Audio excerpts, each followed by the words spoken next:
Hello and welcome to Songs for the Struggling Artist, the blogcast. Thank you for tuning in. Do we call it tuning in a podcast? I don't think we do, but we don't have another word, so I'm going to just go with it. Listening, I guess, is what we should say. Thank you for listening. You may have noticed that I was away from my podcast feed here for a little bit. Apologies for not warning you about that. I thought I was going to be able to get this particular episode recorded. It's not so much about the recording of the podcast as the song. I really thought, before I go out of town, I'm going to learn real quick this song, and it's going to go great, and then I'll just snap up a podcast episode, and it'll just be like bing, bing, bing. And you know, when you're learning a new instrument, you can't really expect to it just takes a little bit longer to do some things that are easier on a more familiar instrument. So I was wrong. So I did not warn you. So I hope that you did not miss me terribly. Actually, if you did miss me terribly, that would be very nice. I don't think most people noticed. So anyway, here I am. Thank you again for listening. And today's blog is inspired by going to see a movie. And it is called Be Quiet. You're Disturbing the Movie. They were doing a screening of Roma in my neighborhood, so I went.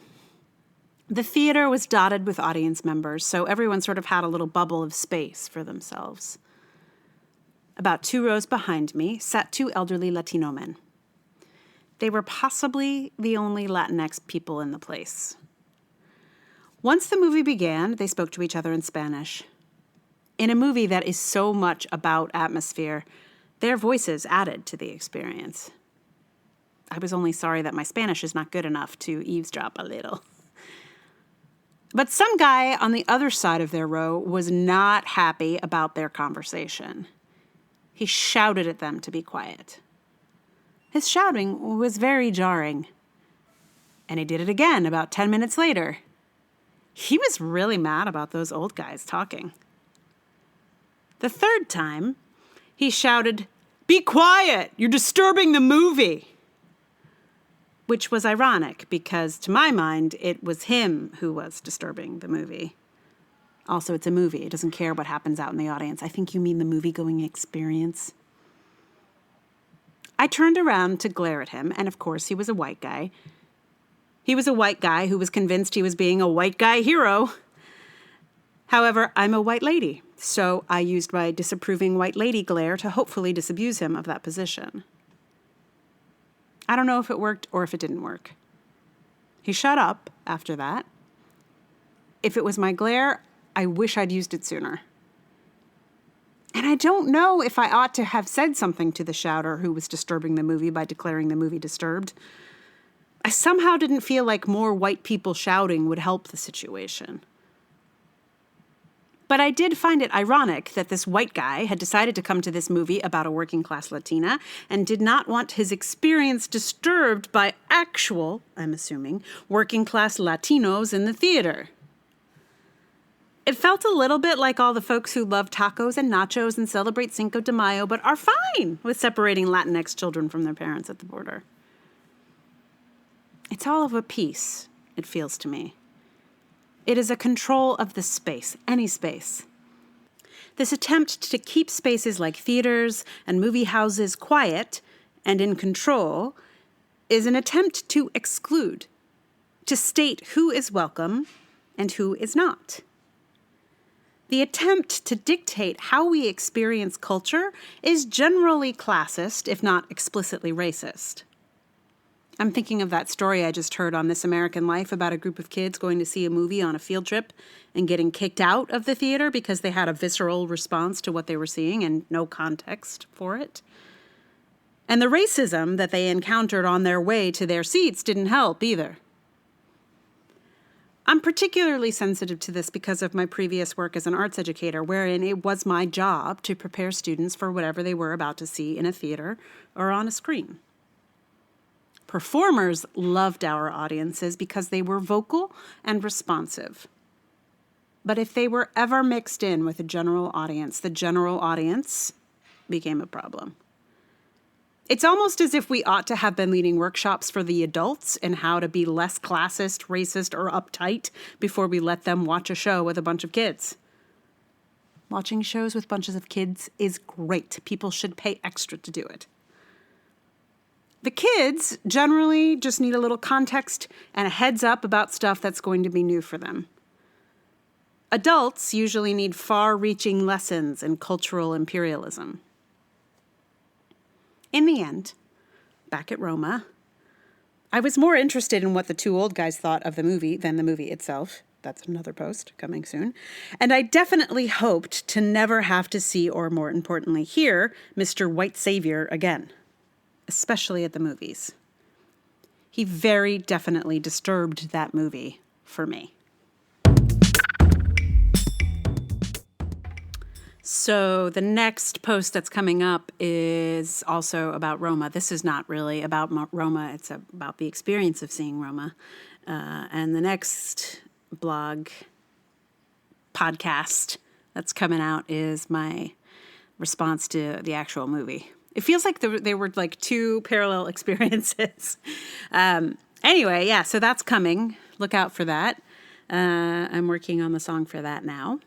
And yeah, people seem to like this one and also the subsequent Roma one. I guess, the thing is, here's the thing.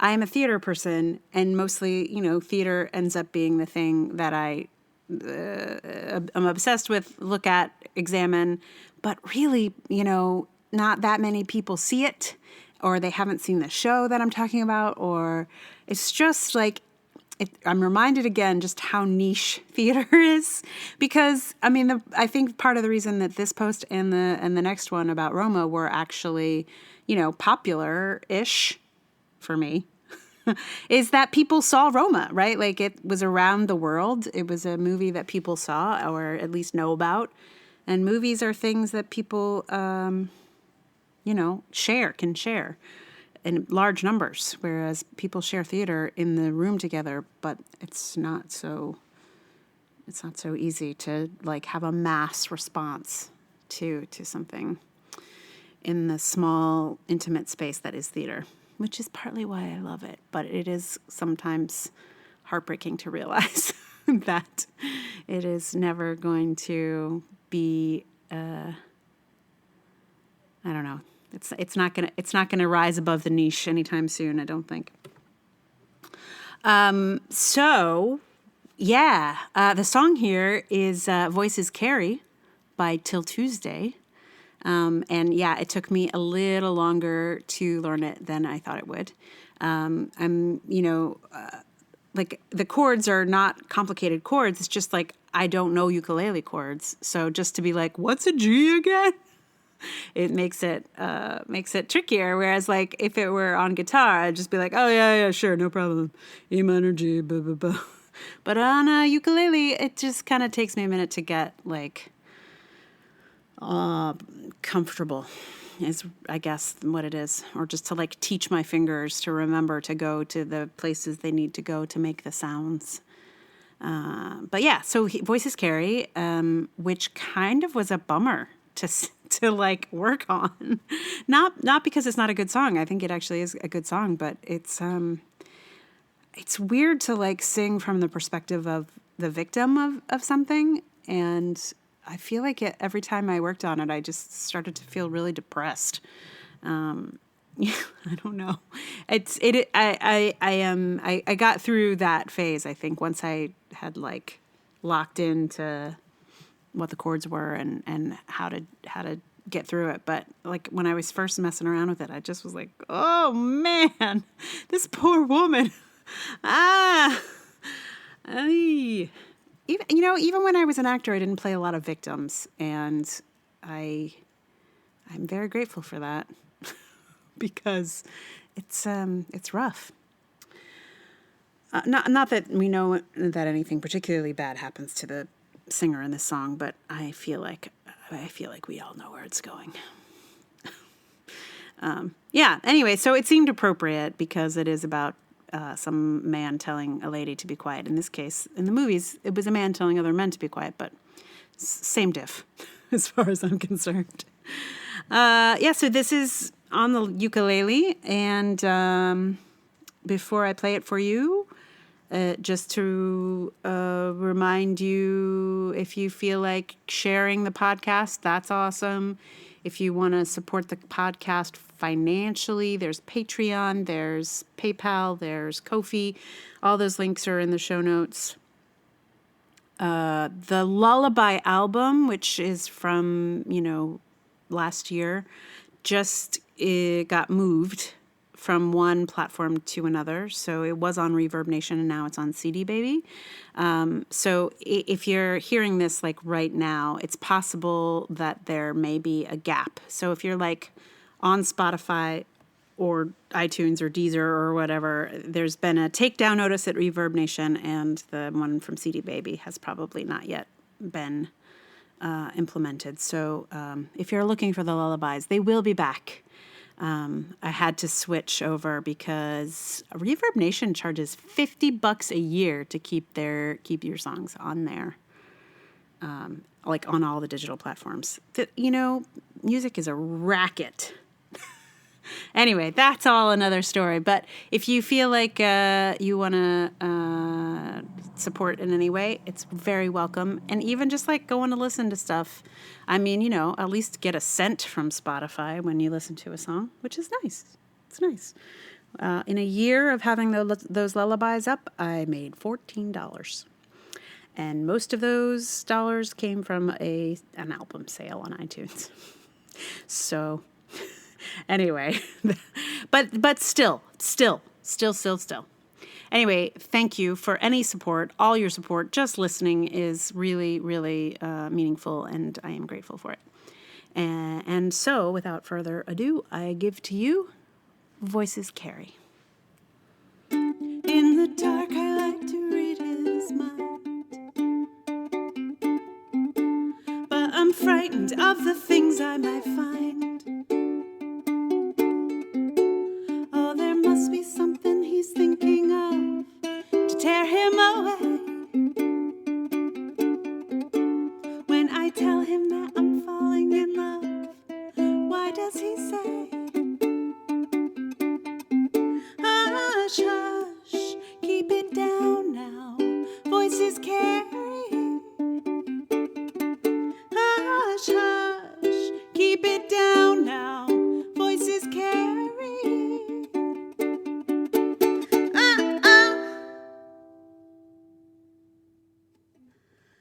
I try so hard not to get upset,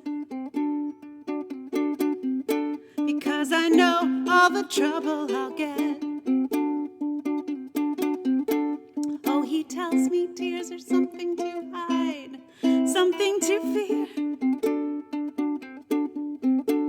And I try so hard to keep it inside, so no one can hear.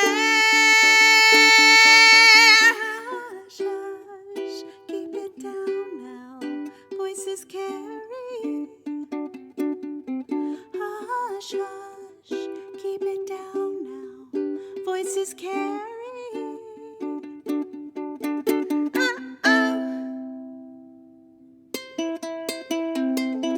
He wants me, but only part of the time.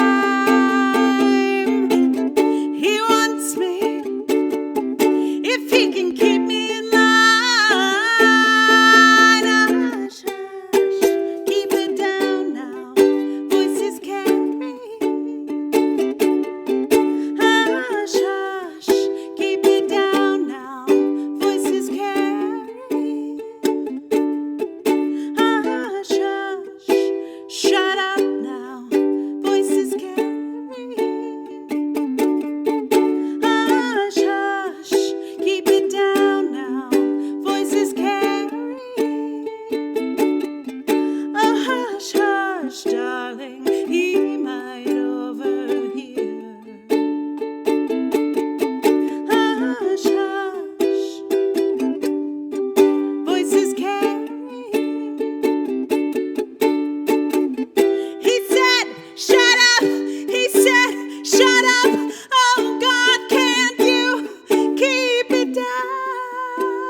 Voices carry